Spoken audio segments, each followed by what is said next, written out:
Hello, dear students. Today, class 10th maths worksheet number 8 pair of linear equation of two variables. What is two variables linear equation? Means as a relation between the variables and constant terms as ax plus by plus c equal to 0, it called the linear equation of two variables. Means यहाँ पर हमारे पास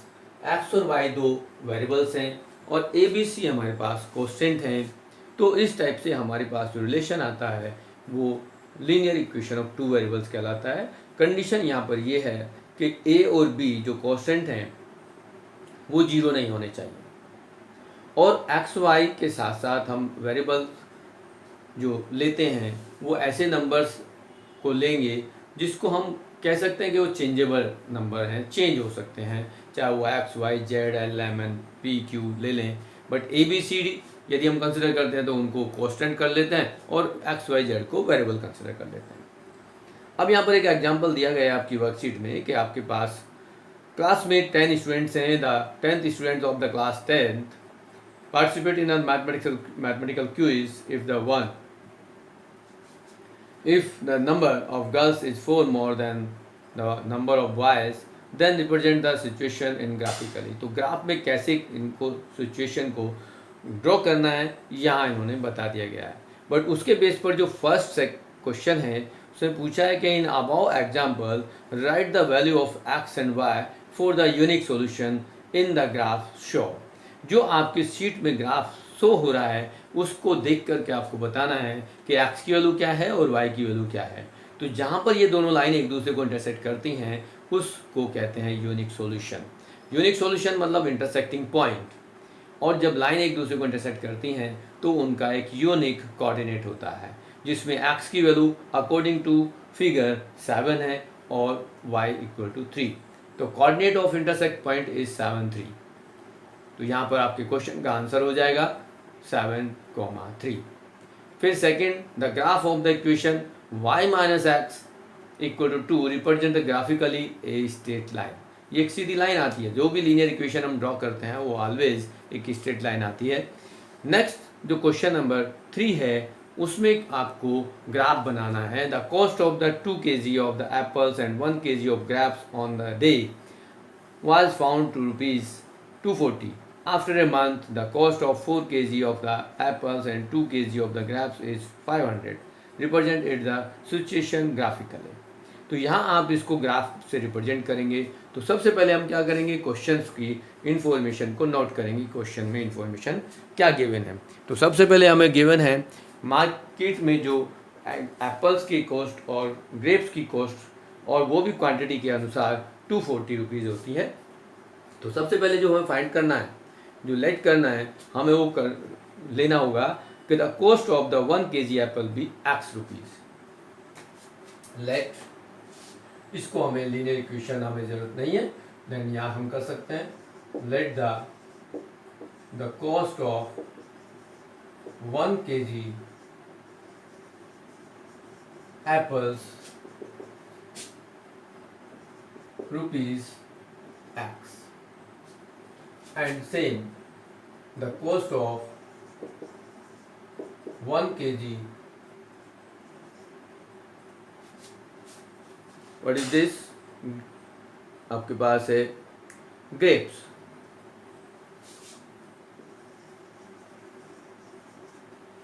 rupees y।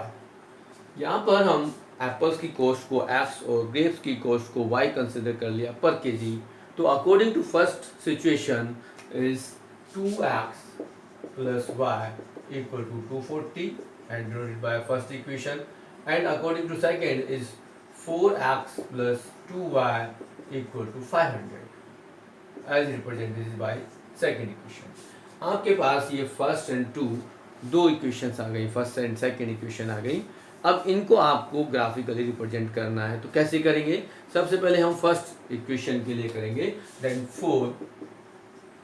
2x plus y equal to 240, then we can write y equal to 240 minus 2x and make some a table for as a coordinate as consider this 50 या 40 हम यहाँ पर कुछ x को ले लें मल्टीपल ऑफ 10 20 25 हम multiple of 20 ले लेते हैं तो यहाँ इसको रिप्रेजेंट कर देते हैं 40 फिर 60 फिर 80 20 के मल्टीपल में ले लेते हैं तो क्या होगा हमारे पास यदि हम इसको वैल्यू पुट करेंगे तो as y equal to 240 minus 40 2 into 40 means 240 minus 80 equal to how much यहाँ दी 160 second y equal to 240 and ये consider to 60 rupees per KG of apples तो आएगा 240 minus 120 equal to 120 and third you consider 80 240 minus 2 into 80 240 minus 160 equal to 80 तो यहाँ आपके पास values आई 160 ये आ गया आपके पास 120 और लास्ट में आपके पास आ गई वैल्यू 80 तो ये आपके पास जो वैल्यूज आई आप इस तरह से टेबल बना सकते हैं सेकेंड टेबल सेकेंड इक्वेशन के लिए लेंगे we have this 4x plus 2y equal to 500 but यहाँ आप देख रहे हैं कि इसमें कुछ कॉमन है हम इसको इजी और सिंपलेस्ट फॉर्म में कन्वर्ट करेंगे तो यहाँ से आप इसको 2 से डिवाइड कर दें तो यू आपके पास 2x plus Y equal to 250 हो जाएगा और y equal to 250 minus 2x होगा यहाँ आप यदि इस टेबल को इस तरह से रिप्रेजेंट कर दें बना दें टेबल को और यहाँ भी फिर हम वही 40 60 80 ले लें तो क्या होगा यहाँ हम 40 ले रहे हैं या 60 ले लें या 80 ले लें तो यहाँ इसकी वैल्यूज क्या होंगी वो देखेंगे यदि हम 40 से यहाँ इसको यूज़ कर रहे हैं एज 250 माइनस 2 इंटू 40 तो आप देखेंगे 250 माइनस 80 करोगे तो यहाँ क्या आएगा ये आएगा आपके 170 सेकेंड वैल्यू लेते हैं 250 माइनस 2 इंटू 60 तो 250 माइनस 120 करोगे तो ये आएगा 130 सेम थर्ड केस को लेंगे आप 250 माइनस 2 इंटू 80 तो ये आएगा 250 माइनस 160 इक्वल टू 90 इस तरह से आपके पास कोऑर्डिनेट्स बोथ इक्वेशन के लिए आपने फाइंड आउट किए और नाउ आप जो मोस्ट इंपोर्टेंट वर्क है वो है ग्राफ तो ग्राफ पे आप क्या करेंगे यहाँ हम लेट करेंगे let the scale is 1 box equal to 20 rupees हम इसको 20 रुपीज कंसिडर कर लेंगे और यहाँ फिर हम ग्राफ को रिप्रेजेंट करेंगे कि यहाँ हमारे पास ये इस तरह से ग्राफ है यहाँ हम ओरिजिन मार्क करेंगे और ये आपके पास x वेरिएबल है ये y वेरिएबल है x वेरिएबल को हमने कंसिडर किया कॉस्ट ऑफ द एप्पल और y वेरिएबल को कंसिडर किया है कॉस्ट ऑफ द ग्रेप्स अब यहाँ पर हमारे पास जो हमने कंसिडर की वैल्यूज वो x की वैल्यू जो है वो हमने ली है 20 के मल्टीपल में और आपको जो वैल्यूज मिली वो y के मल्टीपल में ये 10 के मल्टीपल में तो हमने इनको इजी बनाने के लिए तो ये 20 के मल्टीपल में और रिजल्ट हमारे पास 20 या 10 के मल्टीपल में आते हैं तो सबसे पहले आप मार्क करेंगे कितना मैक्सिमम नंबर है ये 170 है या 160 है तो हमें क्या लेना है 20 का मल्टीपल 20 से 160 को डिवाइड करेंगे तो 8 और 170 को करेंगे तो 8.5 आएगा तो यहाँ हम इसको ब्रेक कर लेंगे कितने पार्ट में नॉर्मली हमें x जो है वो तो 40 to 80 तक लिए बट y जो है वो 160 और 170 है तो हमें वर्टिकल जो लाइन होगी वो थोड़ी ज़्यादा जरूरत पड़ेगी एज यदि हम यहाँ मार्क करते हैं ये हमें नॉर्मली 20 के मल्टीपल लेंगे तो 20 यहाँ होगा 40 60 80 100 120 तो यहाँ है आपके पास 20 ये लेंगे हम 40 यहाँ आप मार्क करेंगे 60 ये आपके पास 80 ये 100 होगा ये 120 हो जाएगा इसमें हमें इससे ज़्यादा की जरूरत पड़ेगी नहीं एक्स एक्सिस पर हाँ वाई एक्सिस पर हमें ज़रूरत पड़ेगी तो वाई एक्सिस पर जो बॉक्स होंगे हम उनको मार्क कर लेंगे कि यहाँ हमारे पास इन बॉक्सों को अधिक लेना पड़ेगा कहाँ तक लेना 170 मतलब 180 तब हमें मार्क करना पड़ेगा ये 20 ये 40 60 80 100 120 140 160 180 इस तरह से हम इसको मार्क करेंगे अब यहाँ हमारे पास जो भी वैल्यूज हैं फर्स्ट टेबल के अनुसार रिप्रेजेंट करेंगे। तो x हमारे पास 40 है तो y क्या है 160 देखेंगे। यहाँ 40 से ऊपर 160 तक करेंगे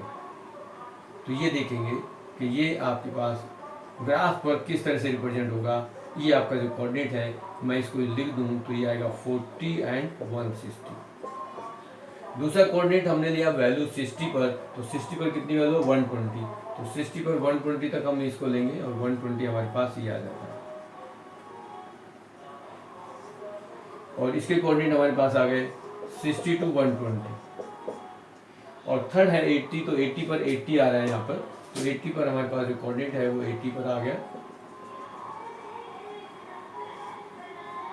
तो 80 और ये 80 मार्क करेंगे। अब हमारे पास ये तीनों पॉइंट आ गए तो एक स्ट्रेट लाइन आएगी इस तरह से और इसको मार्क करेंगे कि ये हमारे पास इक्वेशन है 2x + y = 240। सेकेंड कोऑर्डिनेट हम लेंगे तो हमारे पास ये 40 के साथ 170 हो गया, तो 40 और 170, तो 170 जो है वो 160 और 180 के बीच में होगी, तो यहाँ ये इस तरह से होगा। सेकेंड 60 पर 120 है तो यहाँ 120 30, ये 130 है, तो ये 130 कहाँ होगा 120 और 140 के बीच में 130 होगा, तो ये आपके पास यहाँ एक पॉइंट आएगा। और लास्ट में 80 जो है वो 90 पर है, तो ये 90 जो है 80 और 100 के बीच में होगा, तो यहाँ कहीं होगा। अब इन तीनों पॉइंटों को आप ऐसे ज्वाइन करेंगे तो फर्दर एक ये स्ट्रेट लाइन आएगी और ये पैरेलल होगी दोनों एक दूसरे से। तो ये जो सेकेंड इक्वेशन आपके पास आई है उसकी इक्वेशन है 4x + 2y = 500। इस तरह से ये कभी एक दूसरे को इंटरसेक्ट नहीं करेंगी, ये पैरेलल लाइंस है,